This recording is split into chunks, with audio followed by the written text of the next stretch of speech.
we go! Back on here again! So, record store rituals, motherfucker, record store rituals. You know what made me even think of making this talk? It literally was on the spot, because, I like to listen to music, but I also like to listen to a lot of podcasts as well. And one of my favorite fucking podcasts is called The Vinyl Guide. And I forget what the fucking guy's name is that runs it. He has a real nice voice, excellent radio voice. The Record Cleaner. If you've ever listened to it, you know what the fuck I'm talking about. He's got a nice, soothing voice. It's good. And on there, they always talk about record collecting and have all kinds of cool guests on there. Keith Morris, fucking Black Flag Circle Jerks, Johnny Doe from X, Dave Lombardo's been on there. Who the fuck else? I've listened to so many, a lot of cool fucking stuff on there. Guitar, a bass player from Rose Tattoo and AC/DC on there that I was listening to the other day. The fuck. Anyway, it's a good fucking podcast. I really enjoyed it. They was talking about record collecting, so I see eye to eye with them. And there was one I listened to today. It's actually an older episode. It's not new. Merry Christmas. But I watched a backlog of Caton DePena from Hyrax, who, that guy seems like a cool motherfucker. I mean, I've never met him before. I don't know him, but he just seems like a genuine person. But the interview was really cool. He was talking about his love of all kinds of music. So I can relate out, because I like black metal and death metal and punk rock and hardcore, but I like other shit too, and I collect other stuff too. And he's the same way. He was talking more about fucking ZZ Top and shit than he was fucking heavy metal. It was a really cool thing. It made me smile listening to it in my car, because it just brought me back to stuff that I can resonate with too, because I fucking love ZZ Top, and then how he has an eclectic taste of a lot of different things. But one thing he brought up is how him and some of his friends from time to time meet up and do this little ritual where they meet up, go have breakfast somewhere, and they all get in the same van and ride together, have breakfast, go to a bunch of record stores, then go have lunch, and go to some more record stores. And it was just like fucking, I was getting goosebumps listening to it, because that's how it used to be with me. Some of my friends, whether when I was first getting out of high school, but also 20 years ago, sir, we used to do the same thing. We'd meet up and eat and go to the record stores, and it would be an all-day thing, and I fucking kind of miss doing that, because I really don't do that. Like, here locally, if I go to a record store, I'm going by myself, because everybody around, my friends, they all like fucking, metal and stuff, but they're not going to go in there and spend 3 hours in the record store like me. They're usually just standing around bored, so that's why I just go by myself. But there are some guys around here that still do that, but it's just, everybody has families, they have all this shit going on, it's hard to schedule stuff. But it was just interesting hearing that opinion, how he was talking about how they would, go to breakfast, go to record stores, and to have lunch, and they'd have that kind of show and tell. They'd all be hanging out at dinner, showing what records they bought and talking to the bands, and then each of his friends kind of all have different tastes. One guy likes a bunch of reggae shit, another guy likes buying posters, whatever. So everybody had something new, and they'd also have everybody pick a playlist from each store to another store and playing different stuff. So I found that really cool, man. It's something, I guess that's the fucking nerd in me, because I like that kind of shit. And I do miss doing that stuff. I do kind of have that similar when I go up to Austin. So we'll go up there, and people I know up there would drag me around, take me to End of an Ear and Waterloo, and then of course Eastern Front, Nuclear War Now records. That's cool, but it's just, I miss doing it all the time, And as I mentioned before, every time we go to Nuclear War Now, we always go there first, and then go to a little bar that's kind of right around the corner. If you've been there, it's down a dirt road. It's kind of middle of nowhere. You go around the corner, there's not around the corner, but it's right that little dirt road area. You drive around, there's a bar down there, and then we go back there and just talk about fucking music and have some drinks and party. But yeah, listening to that Caton Hyrax's Vinyl Guide interview, it was really cool. It brought back good memories to me. So I can remember, as a kid, I would just go to record stores with my dad, because he bought shit. He's the one that bought fucking Shout at the Devil in '83 when it came out, and brought it home. My fucking mom was pissed, and then they bought me Quiet Riot, Metal Health, fucking 45, which I still have it. Remember my dad bought Slade, Runaway. I thought that song was so fucking heavy. I mean, it's not really heavy. Now back then I thought it was. But then once I started really getting into my teens, started getting into music and actually going to real record stores, not some fucking local bullshit at the department store or malls or something. I still remember that, man. The first time we went, this fucking nutcase we knew, he'd always fucking... Another one of those nutty guys I could tell you stories about, but his dad was about half nuts and he was always drunk. His dad was always fucking wiped out. But we had found out about Sound Plus. Anybody knows in Houston know about Sound Plus. We got him to drive us all the way down there. It was a 30, 40 minute drive. And that guy's dad was fucking drunk.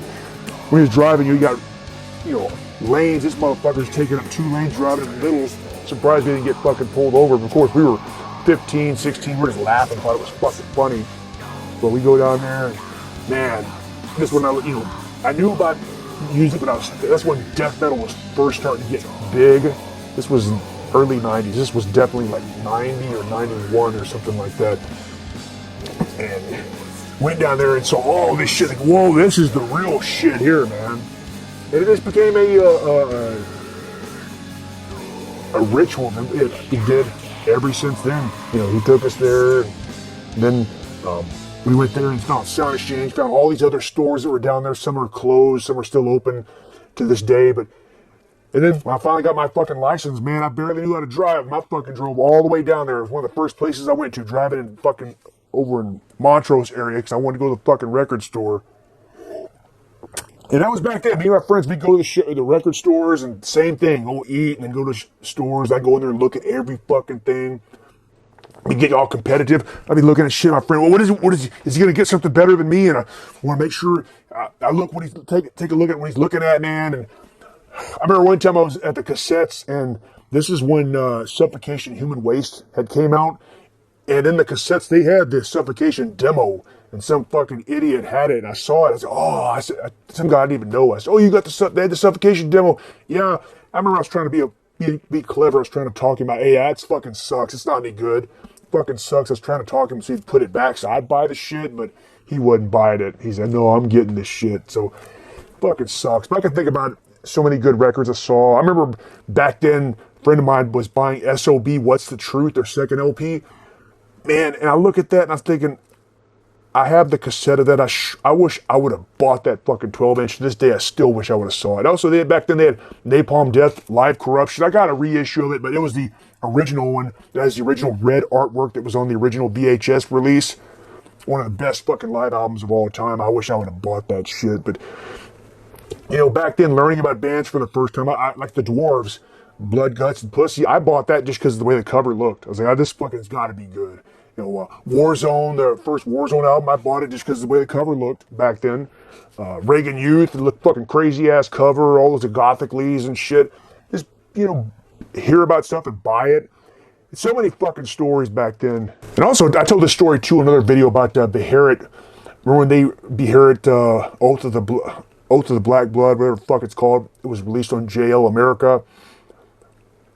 I had it. We went to the store down there with some other friends, and this guy, we knew he was really into Black Flag, but he was more so into like sub pop stuff, like Mudhoney and shit like that, which I like that too, but he was more into that, but he was not into fucking black metal and shit. I remember we were in there, I kept telling him, yeah, this Beherit, man, it's fucking total like Black Flag, like blast kind of shit. Oh, really?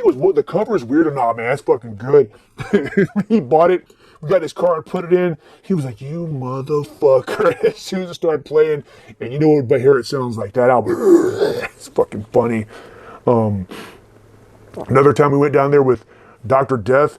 He drove us down there, and he parked in one place. We were walking from record store to record store, and we went into Sound Plus, and I don't remember what the fuck I bought. It might have been I Hate God in the Name of Suffering, back the original when it first came out. I don't know, I can't remember. We were walking out across the street, and some fucking weird fucking guy with a mohawk, hey man, hey. I was like, who the fuck is this guy? He started talking, hey man, yeah, I just fucking came here from California. Hey man, you know a chick named Star? It's like, Star, what the fuck, are we Lost Boys or something? Isn't that what that bitch's name was in fucking Lost Boys? Hey, a chick named Star? Like, I don't know fucking chick, and he kept talking, yeah man, hey, I think I'll give you a ride. And I remember Dr. Death was like, stop. He goes, let me stop you right there. He said, we're not giving you a fucking ride. You better get the fuck out of here before I knock you the fuck out. And that guy was going, what, man? He goes, man, you motherfucker. And he was in that guy's face screaming. That guy just walked off. Who knows who he was? He was some fucking burnout punk rock guy. Came here from California, had a mohawk, and he probably went home and fucking shot himself because he felt sorry for himself after that. Funny stuff. Another time, too, this is Sound Plus. We went there, and I actually got, I don't know why my dad, actually, this is back before I had my license now, think about it, because I had my dad drive me down there, because there's no reason why he would just go otherwise. We went to Sound Plus, and you could listen to records in there. We're just looking through the music, and Sound Plus, a real fucking small ass place. Some fucking guy came in there, hey man, you have blah blah blah, and the owner, it was an old man and an old woman that used to run that place. If you've been to the store, you know what I'm talking about. But they pulled it out, and he was playing it. It was some kind of avant-garde, ambient, weird shit like that, which I like some noise stuff, but again, I've got to be in the mood for it.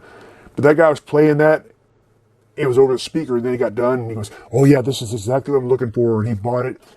My dad was like, that son of a bitch bought that shit? He said, man, they should take that guy out in the back, and he should be shot for liking some fucked up shit like that. I was like, I thought it was all right, but fucking funny shit, man. And actually, you know what, also, too, at Sound Exchange, one time I was on the fucking news, not for anything crimes, but this was probably 92 or something, when they were making a big fuss about selling used CDs, how it was going to ruin the market of new CDs. Imagine that. Way before streaming, people were worried about how used CDs were going to fucking ruin the sales of whatever. So they were, channel NBC or somebody was in the Sound Exchange doing a story about it, and I saw it. I was looking through records, and I am on the fucking story where they show a clip of me looking through the records. I'm about to start laughing.